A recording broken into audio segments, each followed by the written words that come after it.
Chers téléspectateurs, bienvenue sur Place au Débriefing. Pour cette édition, nous allons parler de la qualification des Lions indomptables pour les demi-finales lors du match Cameroun-Gambie en quart de finale. Nous allons également parler de la descente du ministre secrétaire général à la présidence de la République pour le drame que tout le monde connaît qui s'est déroulé lors du match Cameroun-Comores. Nous allons revenir sur le batching, dont le dénigrement du Cameroun. Nous allons parler également du journal Le Monde qui titre, je cite, « Le pays organisateur enchaîne drame, crise et polémique ». Le journal RMC revient aussi sur le batching qui titre « Un technicien en conférence de presse lors du match Tunisie-Burkina Faso a coupé les micros parce qu'il n'a pas été payé ». Est-ce que cette information véhiculée par les médias sur l'ampleur de la tricherie des Lions indomptables lors de cette phase finale de CAN Total 2021 est avérée ou supposée? Nous allons débriefer tout cela avec notre invité aujourd'hui, notre spécialiste en marketing et communication corporate, M. Etoga Messina. Comme vous pouvez le constater, notre spécialiste football, M. Bertin Toumoubaya, vu son agenda, ne pourra pas être des nôtres pour cette édition. Nous le retrouverons certainement lors des demi-finales. M. Etoga Messina, bienvenue sur Place au Débriefing. Merci, très cher journaliste, et merci de l'invitation. Et je pense être à la hauteur des sujets qui ont été mis en débat aujourd'hui. Monsieur Etoga, les quarts de finale Cameroun-Gambie, la Gambie 150e mondiale a voulu ou a tenté de rivaliser avec les Lions indomptables du Cameroun qui ont quand même 5 étoiles frappées sur leur maillot. Et les Lions indomptables ont élevé le niveau de jeu. Est-ce que ce match de quart de finale vous a ému, cette qualification avec beaucoup d'intensité? Les Lions ont développé un jeu un peu plus élevé par rapport à ce qu'on a connu lors des phases de poule. Oh oui, naturellement. C'est un match qui a suscité beaucoup d'émotions et d'envie même de regarder le déroulé du match. C'était un jeu épuré que les Lions ont déployé face à la Gambie. Et sur notre précédente émission, vous avez vu qu'on a évoqué l'élément nouveau qui permettrait à ces Lions de monter en puissance, de développer un jeu plus épuré, plus amené comme ils l'ont fait face à la Gambie pour se qualifier à la fin. On a parlé du fighting spirit, de l'esprit patriotique et de l'envie de satisfaire toute une nation. Et c'est pour moi en cela que les Lions ont élevé le niveau pour ne pas baisser la garde face à une équipe gambienne qui est quand même dans les 10 derniers du classement ranking au niveau africain. C'est une victoire d'équipe, certes, quand Gambie a inscrit 2 buts, une défense qui n'a pas encaissé de buts. Le coach Conceição, son 3-5-2 avec une animation où il passe en 4-1-4 en zone défensive. Est-ce que le coach Conceição pourra remporter ce trophée avec ce système? Toute stratégie mise en place dépend des acteurs qui travaillent à ce que cela soit respecté ou pas. S'il y a une petite faille, on est sanctionné directement. Et donc la tactique du coach qui met en place 3-5-2, c'est ça? Et que ce soit un 3-5-2 ou un 4-4-3, ça dépend des acteurs qu'il y a sur le terrain et l'application qu'ils mettent à satisfaire aux exigences que le coach a investi en chacun d'eux pour que dans le construit d'une équipe, à la fin, chacun soit satisfait. S'il y a un qui éprouve une certaine désinvolture à jouer, comme on a eu à reprocher à Zambo Anguissa, qui, pour ce match, a essayé d'élever le niveau. Pour ma part, peu importe le dispositif tactique, il faut juste l'engagement des acteurs sur le terrain. Le Cameroun, le Sénégal, le Burkina Faso et l'Égypte sont en demi-finale. C'est des équipes, ce sont des équipes solides. Le Burkina Faso, peut-être, c'est la surprise du tournoi. Est-ce que le Cameroun passera face à cette équipe d'Égypte qui a souvent été une bête noire des Lions indomptables? Oui, oui. Si on regarde comment l'Égypte joue, avec un accent fort prononcé sur le jeu de balle de Mohamed Salah, on se dit que s'il est quadrillé et puis bien encerclé avec une maîtrise des Lions au milieu de terrain, comme ils l'ont fait face à la Gambie, cette équipe égyptienne sera fort bousculée. Et le Cameroun déploiera, n'est-ce pas, ses offensives sur les côtés, comme ils l'ont fait face à la Gambie avec un très beau centre de Faye Collins qui a permis à Toko Ekambi d'inscrire ce but magistral de la tête.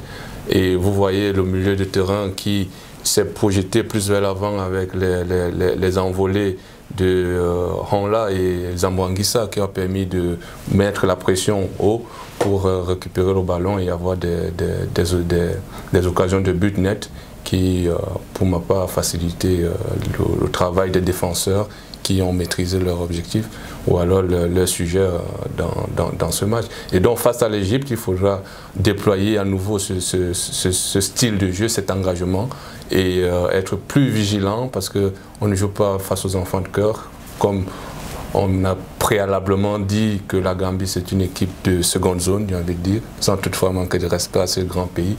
Mais face à l'Égypte, c'est 7 étoiles sur le maillot, face à 5 étoiles, ça sera, j'ai envie de dire, 12 étoiles sur un même stade. Et donc on va voir le meilleur qui va gagner. Mais j'ai un penchant pour les Lions indomptables parce qu'ils ont un système de jeu qui sont en train de déployer et puis l'engouement du public qui va les porter à la victoire. 2 équipes de la poule A, le Burkina Faso, le Cameroun, qualifiés pour les demi-finales. C'était un groupe réellement relevé. Donc ici, nous avons le Sénégal aussi, qui est une équipe redoutable, qui a démontré qu'elle est solide et qu'elle pourrait aussi prétendre au titre. Est-ce que le Sénégal ou encore le Burkina Faso qui ressort du groupe A, le Cameroun a gagné, le Burkina Faso pourrait faire obstacle au Cameroun? C'est des matchs à grands enjeux et tout se joue sur des détails. Et le fort potentiel de l'équipe sénégalaise permet à cette équipe de rêver face à une équipe, j'ai envie de dire, du Burkina Faso qui a cette velléité offensive très rapide. Quand on voit leurs enjambées avec un contrôle de balle sur le terrain, franchement, ils vont vite avec le contrôle de balle sur le terrain. Et donc, elle peut poser des problèmes à cette équipe solide, à cette équipe sénégalaise solide en défense. Et il aura le retour de Bertrand Traoré, leur capitaine, qui, à mon sens, sera un match vraiment relevé. Et le fait que 2 équipes de la poule A se retrouvent à ce niveau de la compétition montre à quel point la poule A n'était pas aussi, comme on a eu à entendre, des petites équipes qui accompagnaient les Lions dans cette poule. Non, ça montre que cette poule était relevée, elle avait un fort potentiel et ça se démontre encore sur le terrain avec cette qualification de deux équipes issues de cette poule pour les demi-finales. Revenons sur 2 cas individuels des Lions indomptables, 2 joueurs. Faye Collins, qui est auteur de 3 passes décisives, un défenseur sur le couloir, qui apporte énormément. Je pense que c'est monsieur 60% de cette équipe nationale des Lions indomptables qui puisait aujourd'hui, on l'annonce, du côté des Émirats. Est-ce que Faye reste un élément essentiel du dispositif? Si on était en handball, on devrait parler de pivot. À mon humble avis, Faye Collins est le pivot de cette équipe, surtout sur son couloir. Quand vous voyez, ça relève encore le dispositif tactique que le coach met en place et les instructions qu'il donne à chaque joueur. Vous voyez les remontées offensives de Faye Collins et sa reconversion à revenir sécuriser son poste qu'il a au préalable en fonction des enlevés qu'il déploie sur le terrain pour porter une certaine supériorité numérique à l'avant de l'équipe nationale. Il distribue des centres qui permettent à l'équipe de sécuriser des goals, d'être en confiance, d'avoir des occasions de but. Pour moi, c'est le pivot de cette équipe. Et il se donne à fond. C'est un exemple pour chaque joueur sur le terrain qu'ils doivent copier et imiter, j'ai envie de dire. Cela ne devrait pas frustrer les autres quant à ce qu'ils se donnent aussi à fond et à respecter les consignes du coach, parce que tout est fonction des consignes que le coach donne à chaque joueur sur le terrain. Revenons sur le cas André Onana, qui est gardien, qui est le numéro 1 de l'équipe nationale des Lions Indomptables, et qui, lors des matchs précédents, certains spectateurs des Lions affirmaient qu'il n'était pas à la hauteur. Lors du dernier match, André Onana a démontré qu'il est vraiment un gardien de classe mondiale. Est-ce que pour vous, le choix de l'entraîneur, Conceição, est avéré? Nul doute que c'est une titularisation qui ne devrait souffrir d'aucune contestation au regard des prestations de ce grand international camerounais au niveau de son club et au niveau de l'équipe nationale. Moi, étant non pas spécialiste de football, mais plutôt un amoureux de ce sport, je me dis, le gardien, c'est sa défense. Si la défense fléchit, le gardien a, je crois, 40% à sauver un face-à-face, à mon humble avis. Mais maintenant, si une défense a été comme celle face à la Gambie, il va de soi que le gardien camerounais sort d'un match sans toutefois recevoir un tir dans ses goals. Il a passé, je crois, la journée ou bien les 90 minutes à lire un livre face à la Gambie. Mais on doit voir son talent face à l'Égypte. C'est là où il doit démontrer ses compétences, ses qualités, ses relances vraiment précises qu'il doit travailler un peu plus pour que l'équipe soit au complet à l'issue de la rencontre. Déjà face aux Comores, il a réalisé 4 arrêts décisifs. Face aux Comores, il a démontré qu'il était déjà le dernier rempart des Lions Indomptables. Il a réalisé des arrêts qui auraient pu permettre, s'il n'avait pas ce talent, le Comores aurait pu marquer au moins 2-3 goals.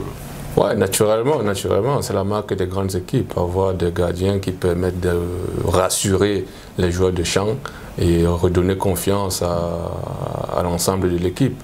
C'est naturel que André Onana réalise cette prestation-là et qui, ma foi, lui a donné encore plus de confiance et l'envie de servir le pays. Nous allons revenir sur la visite du ministre secrétaire d'État à la présidence de la République, M. Ferdinand Gongor, suite au drame survenu lors du match Cameroun-Comores. Le stade Olembe a été suspendu et réhabilité par la CAF. En conclusion, c'était une bousculade mortelle. Est-ce que cette descente au stade Olembe du ministre du secrétaire d'État à la présidence de la République rassure aujourd'hui les Camerounais? Oui, c'est une descente qui a pour vocation à rassurer l'ensemble des acteurs dans cette compétition, à savoir les Camerounais et naturellement le public international qui s'intéresse tant à cette compétition que le Cameroun abrite dans son triangle national. Mais cette visite aussi a pour ma part permis de montrer le côté organisationnel Cameroun, à déployer sa promptitude à réaliser à mettre en place un dispositif qui permet de rassurer l'ensemble des visiteurs sur son terrain. On voyait là, les conclusions de cette visite ont permis de renforcer la sécurité et afin de discipliner les spectateurs qui viennent regarder l'ensemble des matchs au niveau des stades. C'est pourquoi vous avez vu une montée en puissance du dispositif sécuritaire tout au cours des différents matchs des quarts de finale. Revenons sur le batching, le dénigrement de la CAN Total Énergie 2022 au Cameroun. Je cite des organes de presse comme Le Monde disent que le pays organisateur enchaîne drames et crises et polémiques.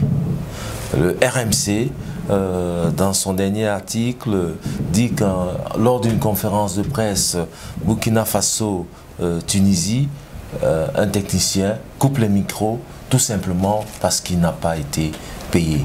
Info ou intox? Est-ce que le Cameroun est face à un dénigrement total, une inacceptation de la réussite de cette CAN Total 2022 et la splendeur des stades construits au Cameroun? Ben, cela va de soi, ça dépend maintenant, si on prend les organes de presse, ça dépend de la ligne éditoriale et de l'objectif visé par la communication déployée ici. En communication, on a ce qu'on appelle la cible. On cible et on construit le message qu'on va diffuser. Ici, la stratégie utilisée, c'est le batching qu'ils essayent de mettre en place, de fort belle manière d'ailleurs, parce que c'est repris par différents acteurs sur les réseaux sociaux. Et là, quand on parle des réseaux sociaux, on appelle aussi cela, ça a un concept bien défini, le social batching, parce que ça se développe sur les réseaux sociaux. Mais il faut ici sortir du côté communicationnel et intégrer d'autres éléments qui permettent de comprendre ou bien de mettre en lumière le pourquoi du comment ces médias s'emploient à dénigrer l'entité Cameroun. Dites-vous que le Cameroun sort de la colonisation française. On va rentrer dans ce schéma-là et montrer que c'est une pilule qui passe mal de voir l'ancien colonisé émerger et déployer des grandes infrastructures comme ça à la hauteur du stade, peut-être même qui dépasse le Vélodrome ou bien le stade de Paris Saint-Germain. Et on a eu à avoir un entretien, on a parlé du sport ou bien du football comme un soft power dans la diplomatie internationale. Et ici, le Cameroun fait mal en regardant le développement des infrastructures, le développement même du football africain, que ces médias, j'ai envie de dire, l'international a toujours peint et dépeint de façon à ce que le public, tant européen que africain, considère leur championnat comme un championnat ou alors leur coupe comme une coupe de seconde zone. Et sans grand intérêt, donc tout ça c'est pour montrer que pour le championnat, franchement, il faut le laisser. C'est toujours de scandale à scandale, c'est toujours de tel qu'il titre. Mais moi, ce qui m'intéresse ici, c'est le répondant que les journalistes africains ont face à ces déclarations des journalistes qui se mettent sur leur ligne éditoriale qu'ils ont définie pour relater les faits qui viennent de l'Afrique. Revenons sur cette avérée ou supposée tricherie des Lions indomptables ou du Cameroun pour une compétition qui n'est pas organisée par le Cameroun, elle est sous l'égide de la CAF. D'un côté, on accuse les tests Covid, de l'autre côté, on accuse les stades. Est-ce que tout ceci n'est pas un mécanisme mis en place pour mettre à mal cette CAN organisée par la CAF au Cameroun? Je dirais d'emblée que la CAF est responsable de tout le méli-mélo qui se passe au Cameroun concernant cette Coupe d'Afrique. il y a une défaillance communicationnelle à tout point de vue qu'il faille ici relever et mettre en lumière. Si le tohu-bohu qu'il y a autour des tests Covid a pris une telle ampleur, c'est du fait que la CAF n'a pas communiqué dès qu'elle a eu connaissance de ça, sur les supposées accusations qu'on adresse au Cameroun.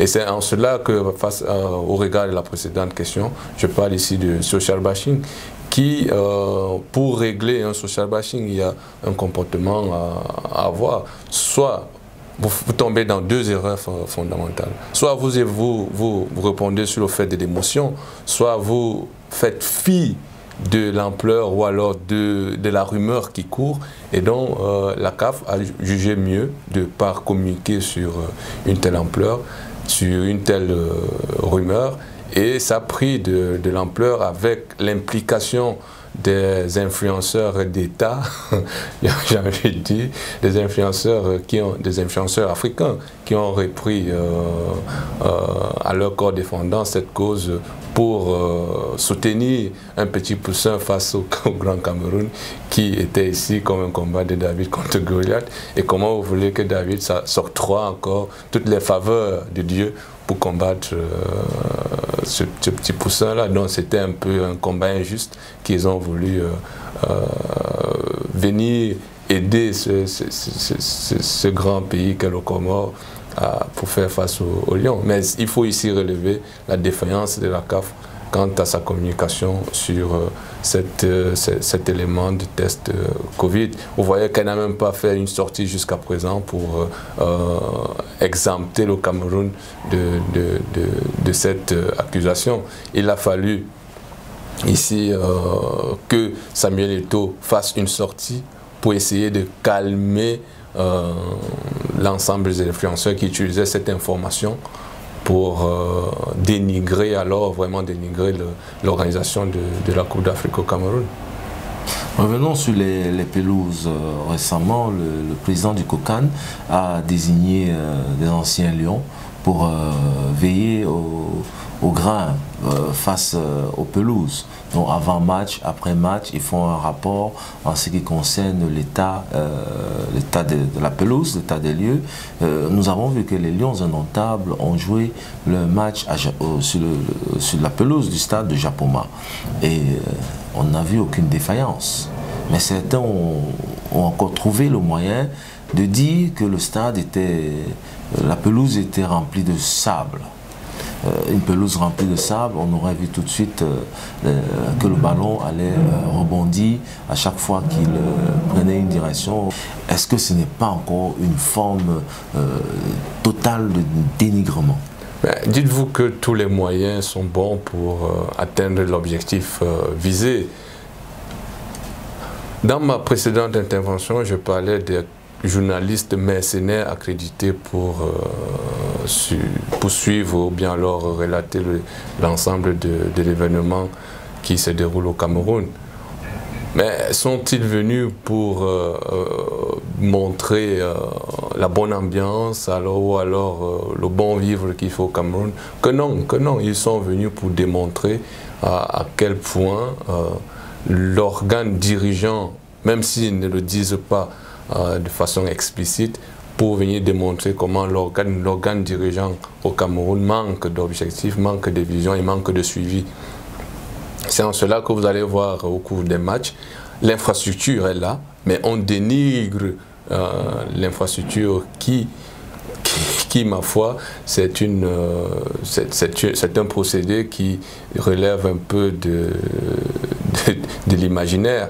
J'ai envie de dire, c'est des rêveurs, Parce que ici, les stades qu'ils disent ont des trous, il faut, je ne sais pas moi quoi, c'est juste du bashing, mais sur un autre aspect que ces médias, et c'est plus les médias occidentaux qui le font, parce que c'est aussi pour pousser nos journalistes locaux à avoir un peu de patriotisme dans leur métier et à répondre à ces gens quand ils viennent pour dénigrer le championnat africain. Parce que le but visé, je l'aurais dit, ce n'est pas en soi dénigrer fatalement le Cameroun, mais c'est de démontrer que la compétition africaine de football est une compétition vide de sens, parce qu'il n'y a pas des infrastructures, il n'y a pas les hommes qui savent organiser, il n'y a pas une vision derrière, il n'y a rien. Donc, ils viennent là pour sauvegarder leurs intérêts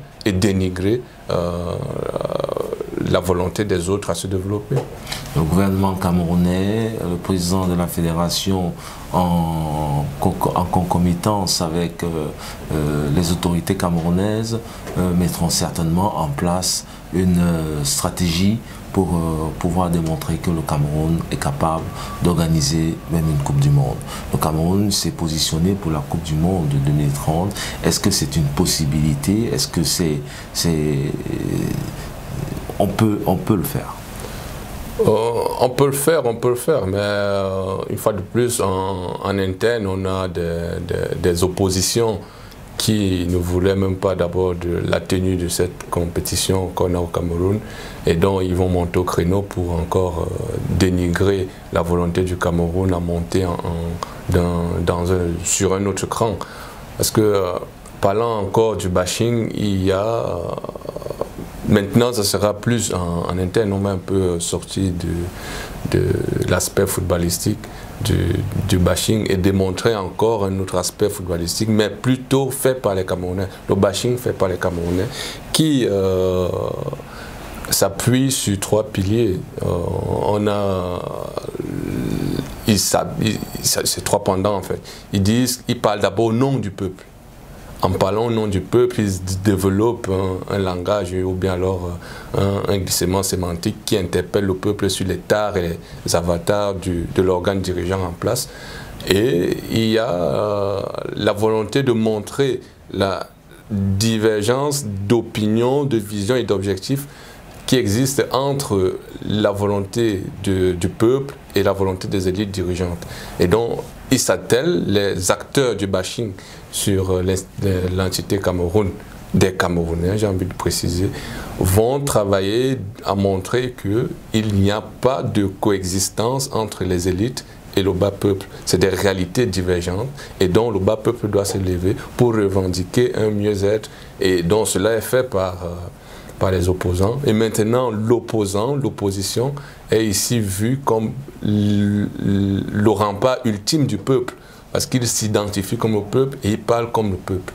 Il parle au nom du peuple, même sans toutefois avoir de mandat pour parler au nom du peuple. Et on sort ici de la démocratie représentative et tout ce qui va avec. Le troisième, c'est invoquer un vocabulaire qui fait appel à l'émotion et au sensationnalisme. Ça démontre que on ne joue plus sur les idées rationnelles, à dire que si cette bouteille ou alors ce verre il est plein, on va dire qu'il est plein. On va s'attarder plus sur le fait qu'il soit un peu vide et travailler à démontrer sur le fait que le verre est un peu vide, pour soulever et ameuter le peuple à dire que l'organe dirigeant ne travaille pas. Donc oui, la Coupe du Monde, le Cameroun peut, mais est-ce que les Camerounais vont travailler à ce que cela soit fait dans les règles de l'art, que ce soit l'organe dirigeant, que ce soit le bas peuple qui doit accompagner les élus qu'eux-mêmes ils ont voulu à la tête de leur nation? C'est la grande question. Les stades sont pleins. Les stades... partout sont pleins. Lors de notre dernier numéro, nous avons abordé ce sujet en demandant aux élites d'aider les jeunes à pouvoir aller regarder les matchs de la Coupe d'Afrique des Nations. Est-ce que notre message a été suivi selon vous? Au regard des stades qui sont remplis, je me dis que oui, le message a été entendu et a été mise en application. Mais c'est aussi un moyen de dire que les élites se sont impliquées pour la réussite de cette compétition et que bien qu'il y a eu un petit drame, pas un petit drame, un drame qui est qui a survenu à Olembe.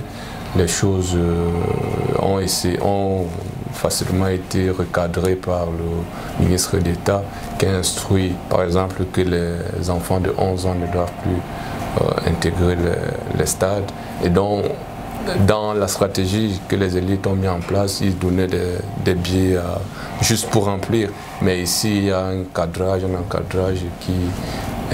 qui est sélectif, certes, mais qui permet aussi de discipliner les acteurs qui vont regarder les matchs. Oui, la compétition jusqu'ici a été réussie du fait que même les entraîneurs des équipes adverses, qui pour des matchs sans grands enjeux, les stades sont pleins. On a la ville de Garoua qui, pour ma part, a été la meilleure dans ce domaine-là.